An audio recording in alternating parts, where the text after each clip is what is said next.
বাবু আপনার নাম কি? আমার নাম হইল বীরবল লোহার। আপনার বাড়ি কোথায়? বাড়ি কালাগুল। কালাগুল চা বাগানে? চা বাগানে।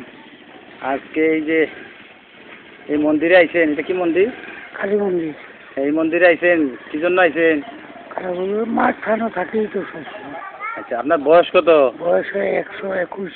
121? 121 বছর। তারপরে তো আপনি এখন হাঁটতেছেন, ঘুরতেছেন না?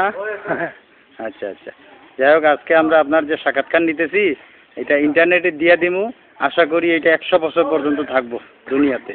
মানুষে দেখবো, সারা পৃথিবী ব্যাপী দেখবো, এমনকি ইন্ডিয়া আমেরিকার থেকে সবাই দেখতে পারবো, যে কেউ দেখতে পারবে। তো এখানে প্রত্যেক শুক্রবারে কি অনুষ্ঠান হয় নাকি? প্রত্যেক শুক্রবারে হয়, মাঝে মাঝেও আয় হয়। আচ্ছা, লোকজন আসে না? আসে, টাউন টাউনে আয়। আচ্ছা আচ্ছা, আপনারা তো আপনাদের এই বাগানের স্কুলে কোন ক্লাস পর্যন্ত আছে স্কুলে? প্রাইমারি কি 3 পর্যন্ত? না, 5 পর্যন্ত। এখন আগে তো 3 পর্যন্ত আসিল না? এখন 5 পর্যন্ত। 5 পর্যন্ত করিয়ে দিছে। আচ্ছা আচ্ছা আচ্ছা, ঠিক আছে, ভালো থাকেন। আমরাও আজকে শহর থেকে বেড়াইতে আইছি, আপনার এটা ইন্টারনেটে দিয়ে দিব আর কি। আচ্ছা, নমস্কার। নমস্কার।